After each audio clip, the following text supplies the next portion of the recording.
Assalamu alaikum wa rahmatullahi wa barakatuh. Le pouvoir de la relation avec Allah. La force de la relation avec Allah se réside dans la force de la foi et du zikr.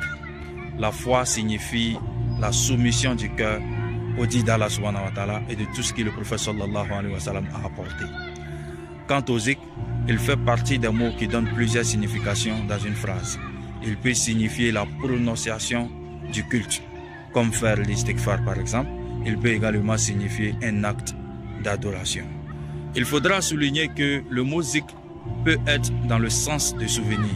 Quand vous dites par exemple, j'ai fait un zikr, qui veut dire un acte de souvenir. C'est pourquoi même une sadaqat peut être un zikr.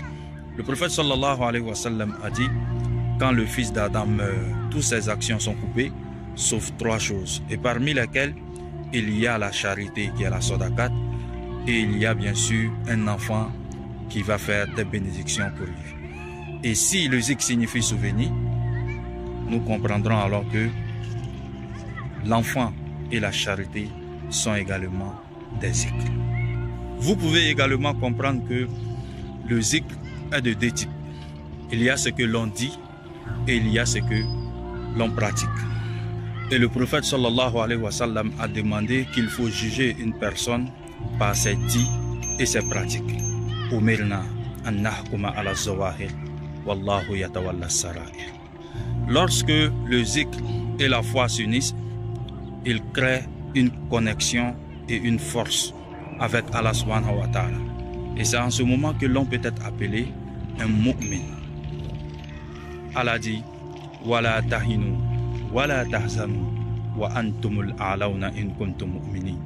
Ne soyez pas faibles, ne soyez pas affaiblis et ne craignez rien. Vous êtes les plus forts si vous êtes croyants.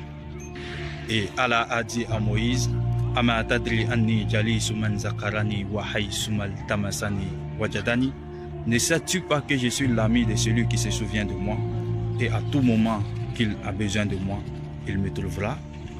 Ce qui explique que la foi et le zikr sont parmi les meilleures méthodes pour avoir une bonne connexion avec Allah subhanahu wa ta'ala et de bonnes relations. Qu'Allah nous permet de multiplier la foi et qu'il accepte nos bénédictions. Wassalamu alaikum wa rahmatullahi wa barakatuh.